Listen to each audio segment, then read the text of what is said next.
दुनिया में आज तक डिप्रेशन की कोई दवा नहीं बनी है। डिप्रेशन की जो भी दवा दी जाती है उसमें 70% अफीम होते हैं, तुम्हें सिर्फ सुलाया जाता है। आज तक माई का लाल कोई है नहीं जो डिप्रेशन का दवा बनाया है। तुम्हारे डिप्रेशन बढ़ते जाएंगे। इस दुनिया में डिप्रेशन और तनाव तभी दूर हो सकता है। सुनो, इस दुनिया में दशरथ जी के जीवन में कष्ट आया। सुनो, राम जी के पिताजी के जीवन में इतना बड़ा कष्ट आया।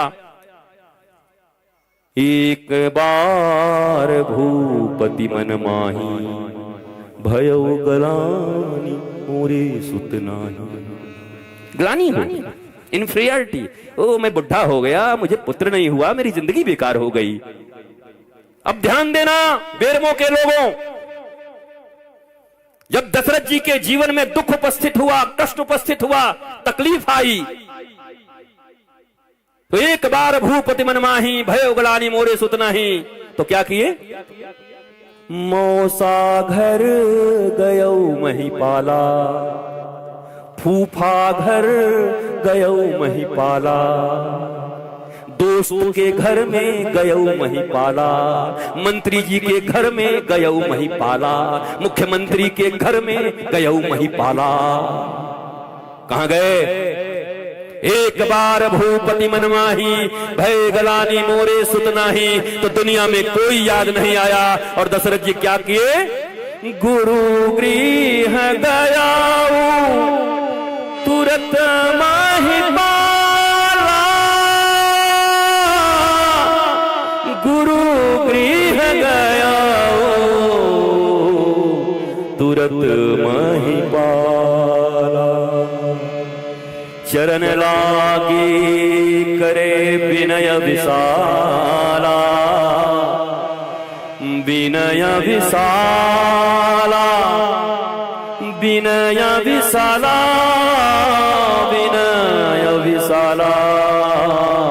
एक बार भूपति मन माही भयो गलानी मोरे सुत नाही।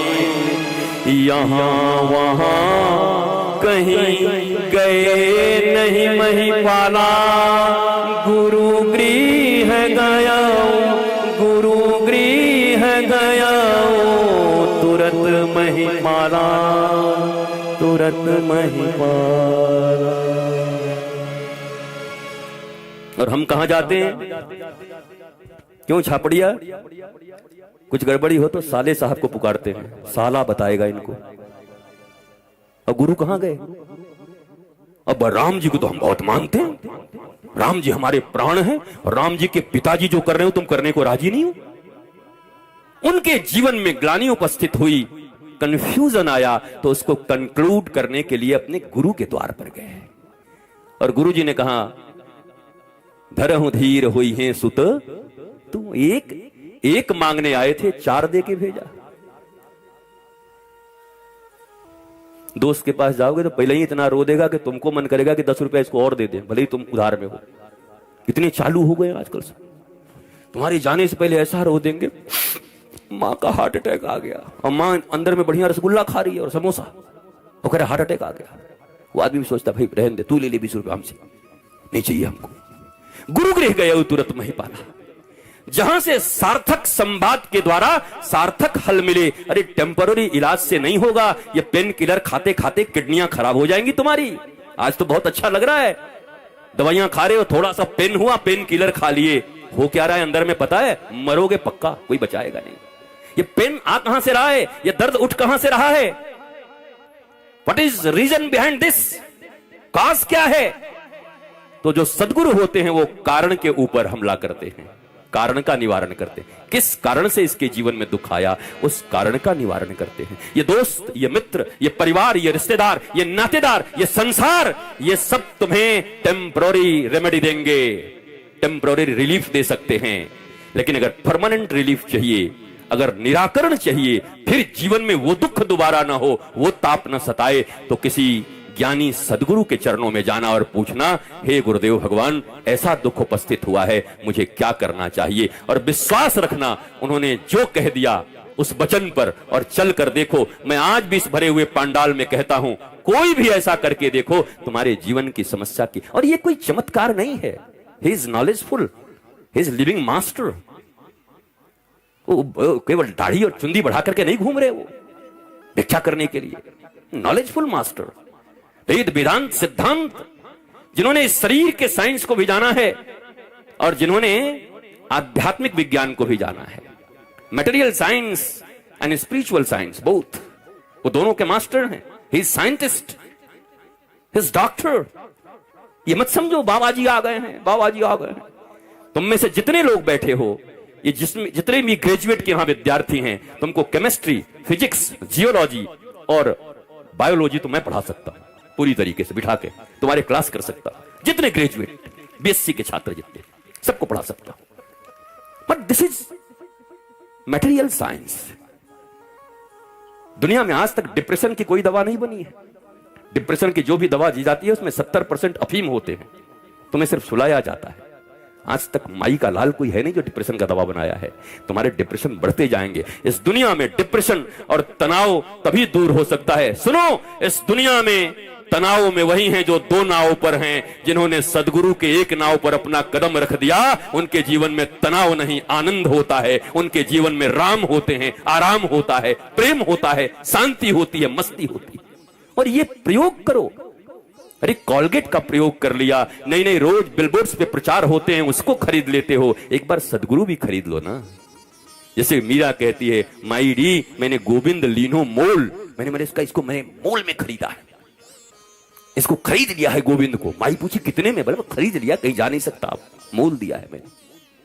42 साल तक मीरा रोती रही, कृष्ण कृष्ण करती रही। इतना दुख मीरा के जीवन में लिखा है, अगर मैं जान जाती कि प्रीत किए दुख होए, तो नगर ढिढोरा पीटती प्रीत न करी हो कोई। पर 42 साल की उम्र में मीरा की भाषा बदल जाती है। क्यों बदल जाती है मीरा की भाषा अचानक? जो मीरा इतना रोती है दुख में, वो क्यों 42 साल के बाद बदल गई? 42 साल के बाद एक दिन नाचने लगी अचानक, और नाच कर गाने लगी क्या? पायो जी मैंने राम रतन धन पायो। किसने दिया? वस्तु अमोलक दिन मेरे सदगुरु, वस्तु अमोलक, वस्तु अमोलक दीन मेरे सतगुरु। मीरा कहती है, मैं 42 साल तक रोती रही, आज मुझे मेरे सदगुरु मिले और मुझे इतना अमूल्य वस्तु दे दिया कि अब तो पग घुंघरू बांध मीरा नाची रे। कबीर एक बार मीरा के घर गए, मीरा को देखने के लिए। तो वो मोहल्ले वालों से पूछा, बोला मीरा कहां मिलेगी? बोला अच्छा वो पगली बावरी, तो पागली है। बोला हाँ हाँ वही वही वही। अंदर गई तो सास बैठी थी। बोला मीरा कहां मिलेगी? मीरा कुलनासी। बोला हाँ वो कुलनासी। और भीतर कबीर गए तो लोग कहे मीरा भई बावरी, सास कहे कुलनासी रे। और कबीरा भीतर जाई के देखा तो पग घुंघरू बांध मेरा नाची रे। वो तो मौज से नाच रही थी गोविंद के प्रेम में। दुनिया पागल कह रहा था, कोई कुलनासी कह रहा था। अरे हमसे तुमसे अच्छे तो ये फिल्मी दुनिया वाले लोग जानते हैं जिन्होंने ये गाना लिख दिया। कुछ तो लोग कहेंगे, लोगों का काम है कहना, छोड़ो बेकार की बातों में, कहीं बीत न जाए बेरमों की ये सुंदर राम कथा की रहना। इसलिए मन लगा करके राम कथा सुनो, इधर उधर के चर्चा में मत रहो। और जब भी यहां आओ तो परिवार वालों के साथ आओ, पर आते के साथ छोड़ दो पीछे। बोलो तुम उधर बैठो, मैं इधर बैठूंगा, पति इधर पत्नी उधर, दिखे नहीं। दिखेगा तो कचकच हो जाएगा। तुम्हारा बहुत मन होगा तो पत्नी का कुछ हो सकता है, घर में कुछ बना के आई आलू चप, वो कथा से जा रहा उधर उसका ध्यान लगेगा, तुमको ऐसे करके तो राम जी बन गए क्या? आज ही ऋषि बन जाओगे, चलो। इसलिए जब आओ एकांत बैठो, न मित्र के साथ बैठो न परिवार के साथ बैठो, क्योंकि किसी दिन तुम्हारी बात जम जाएगी सदगुरु के साथ, ठाकुर के साथ। और अगर कोई मंथरा जैसी बुद्धि वाली हो सकता उस दिन रही तो जमेगा नहीं, सब बर्बाद हो जाएगा उसी दिन। आबाद होते होते बर्बाद हो जाओगे। इसलिए जीवन में कथा सुनने का नियम यही है, जितासना, पहले आसन को जीतो। हमारे पांव फ्रैक्चर हैं, देखो पांव टूटा हुआ है, उसके बाद मैं इतनी लंबी यात्राएं कर रहा हूं। डॉक्टर कह रहा है गुरुजी क्या करोगे, जान दे दोगे अपना? हमने कहा भाई अब वही रघुकुल रीत सदा चली आई, प्राण जाए पर वचन न जाई। हमने भी अनूप को वचन दिया है, अब प्राण रहे चाहे जाए, मैं जाऊंगा तो जरूर, चाहे कुछ भी हो जाए, वचन तो नहीं तोड़ूंगा, कुछ हो जाए। वचन नहीं तोड़ूंगा। मतलब बिल्कुल परमिशन नहीं है किसी डॉक्टर के द्वारा, मतलब सब परमिशन के बाहर मुझे जाना है और राम कथा करेंगे। तो मुझे पक्का विश्वास है इस दुनिया में आज तक भगवान राम से बड़ा वैद्य कौन हुआ है? वो तो शरीर के रोग तो छोड़ो, दुनिया के हर रोगों की दवा उनके पास है। राम कथा करके ही सबसे निरोगता पाई जा सकती है, सुन के भी और कह के भी निरोगता पाई जा सकती है। पर सुनो तो दिल से सुनो।